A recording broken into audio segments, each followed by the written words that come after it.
Hello नमस्कार। तो कैसे हो आप सभी। स्वागत है आप सबका आपके अपने YouTube channel him study group में।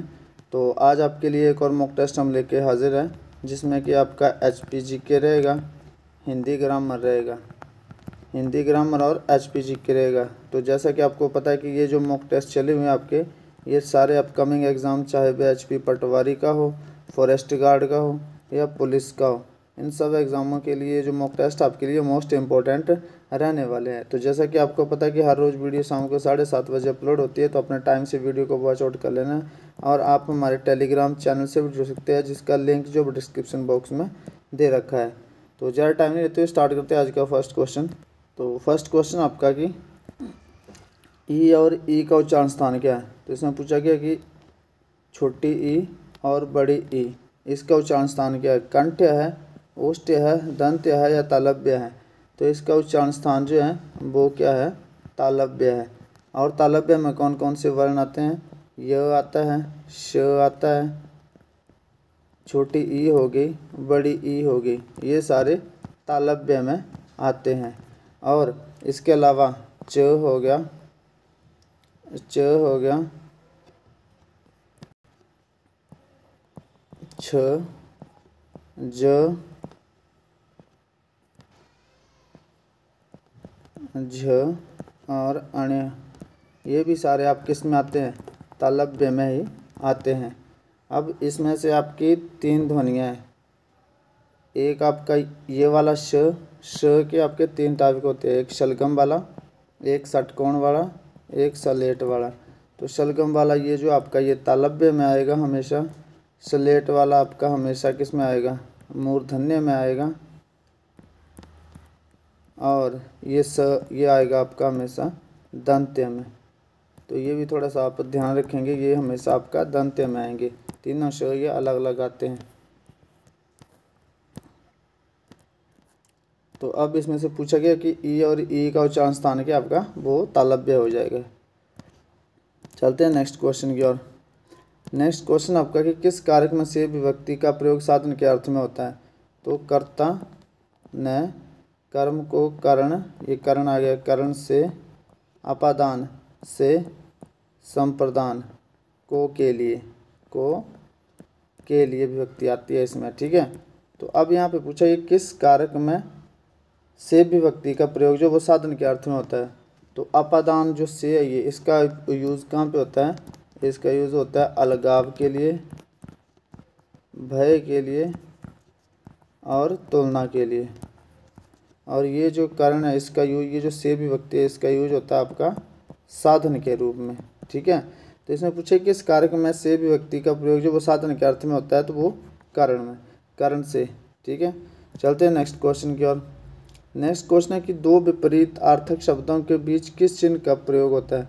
2 विपरीत अर्थक शब्दों के बीच किस चिन्ह का प्रयोग होता है, विस्मयादि चिन्ह का, अल्प विराम का, अर्ध विराम का या योजक का। तो ये जो आपका ये योजक चिन्ह का यूज होता है। जैसे आपको पता है कि ऐसे लग गया आपका द्वंद्व समास, द्वंद्व समास हो गया आपका। द्वंद्व समास में कौन सा चिन्ह यूज होता है, संयोजक चिन्ह। इसको संयोजक चिन्ह भी बोलते हैं आप, और समासिक चिन्ह भी बोलते हैं, ठीक है। योजक चिन्ह भी होगा और ये समासिक चिन्ह भी होगा। तो 2 विपरीत अर्थक, जैसे रात दिन, ये 2 विपरीत अर्थक हो गए, इसके बीच में कौन सा चिन्ह यूज हुआ है, योजक चिन्ह। इसको आप संयोजक चिन्ह भी बोलेंगे और समासिक चिन्ह भी बोलेंगे, क्योंकि द्वंद्व समास में आता है आपका ये। तो इसमें योजक चिन्ह हो जाएगा आपका राइट आंसर। चलते हैं नेक्स्ट क्वेश्चन की ओर। नेक्स्ट क्वेश्चन है कि विभक्तियों का लोप कहाँ, मतलब विभक्तियों का लोप जो वो किस समास में होता है, ठीक है। विभक्तियों का लोप किस समास में होता है। तो तत्पुरुष में होता है, कर्मधारय में, अव्ययीभाव में या बहुब्रीहि में। तो आपको पता है कि जो विभक्तियाँ आती है, कारक विभक्तियाँ, वो आती है आपके तत्पुरुष समास में आती है। तत्पुरुष समास में आपकी कारक विभक्तियाँ होती है। और कारक कितने होते हैं, कारक जो वो 8 प्रकार के होते हैं। तो ये तत्पुरुष इसका राइट आंसर हो जाएगा। चलते हैं नेक्स्ट क्वेश्चन की ओर। नेक्स्ट क्वेश्चन है कि बेचैन में कौन सा समास है। तो बेचैन, बेचैन में समास बताना, तो सबसे पहले आप इसका शब्द विग्रह करेंगे तो ये उपसर्ग जाता है इसमें बेचैन। तो जहाँ भी आपका उपसर्ग आ जाए लगा हुआ, तो वो आपको पता है कि कौन सा समास होता है, आपका अव्ययीभाव समास होता है। अव्ययीभाव समास, जहाँ भी आपको उपसर्ग लगा हो दिख जाए तो वहाँ पर अव्ययीभाव समास हो जाता है। जैसे हो गया, आ हो गया, अनु हो गया, यथा हो गया, प्रति हो गया, निर हो गया, भर हो गया। ये सारे उपसर्ग जहाँ आ जाए वहाँ पे आपका अव्ययीभाव समास आ जाएगा। चलते हैं नेक्स्ट क्वेश्चन की ओर। नेक्स्ट क्वेश्चन आपका कि उल्लास में कौन सी संधि होगी। तो उल्लास का जब संधि विच्छेद करेंगे तो क्या आ जाएगा, उत्तजमा लास। तो जहाँ पे हलंत आ जाए तो हलंत जहाँ भी आ जाएगा वो संधि आपकी हो जाएगी व्यंजन संधि। कौन सी संधि हो जाएगी, व्यंजन संधि हो जाएगी, जहाँ भी आपका हलंत आ जाए तो उल्लास में व्यंजन संधि हो जाएगी। चलते हैं नेक्स्ट क्वेश्चन की ओर। नेक्स्ट क्वेश्चन है कि वह गाय मेरी है वाक्य में कौन सा कारक है। यहाँ पूछा गया कि वह गाय मेरी है, वह गाय मेरी है। तो इसमें क्या बताया गया है, कर्म बताया गया, अपादान या संप्रदान या संबंध। तो इसमें संबंध बताया गया, तो ये जो है संबंध कारक हो जाएगा।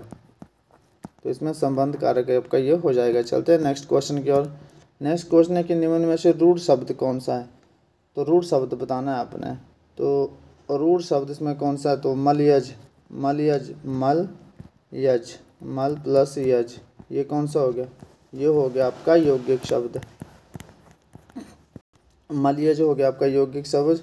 जलज, पंकज, ये किसके पर्यायवाची शब्द हैं, ये कमल के पर्यायवाची शब्द हैं।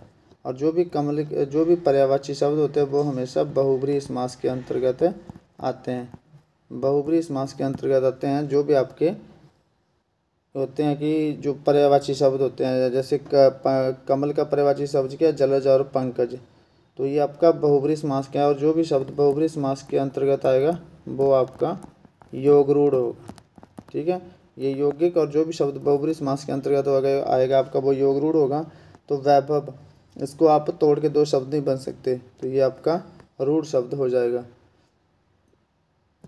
चलते हैं नेक्स्ट क्वेश्चन की ओर। नेक्स्ट क्वेश्चन आपका कि अत्यंत में कौन सा उपसर्ग प्रयोग हुआ है। तो अत हुआ है, अत, अति या अत्य।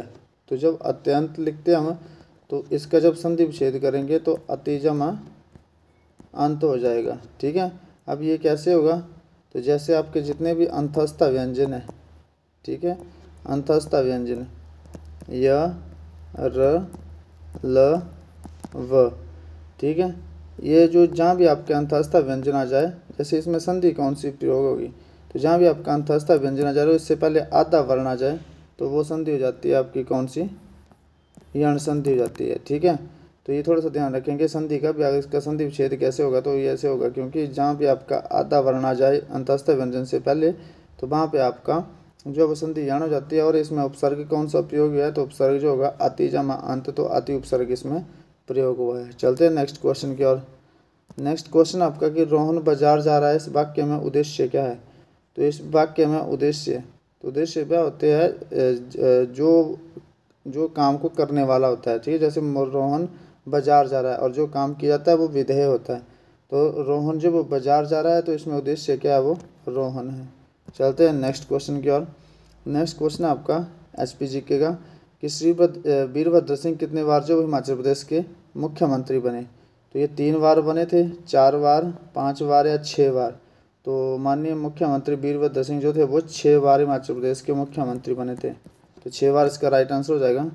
चलते हैं नेक्स्ट क्वेश्चन की ओर। नेक्स्ट क्वेश्चन है कि शिशु मेला किसके द्वारा मनाया जाता है। तो जैन के द्वारा, मुस्लिम के द्वारा, बौद्ध के द्वारा या हिंदू के द्वारा। तो जो आपका शिशु मेला है वो मनाया जाता है बौद्ध के द्वारा। चलते हैं नेक्स्ट क्वेश्चन की ओर। नेक्स्ट क्वेश्चन है कि वरुण देवता की पूजा किस मेले में होती है। तो शिवरात्रि के मेले में होती है, कुल्लू के दशहरे में होती है, या फिर नलवाड़ी मेले में होती है, या फिर मिंजर के मेले में। तो वरुण देवता की पूजा जो होती है वो आपकी होती है मिंजर मेले में। मिंजर मेले में ये कौन सी ऋतु में लगता है, ये आपने कमेंट सेक्शन में कमेंट करके बताना है। मिंजर का मेला जो है वो कौन सी ऋतु में लगता है, ये कमेंट सेक्शन में कमेंट करके बताना है आपने। चलते हैं नेक्स्ट क्वेश्चन की ओर। नेक्स्ट क्वेश्चन है कि बाबा रुद्र का डेरा किस जिले में स्थित है। तो बाबा रुद्र सिंह का डेरा कांगड़ा में है, बिलासपुर में है, उन्ना में है, सिरमौर में।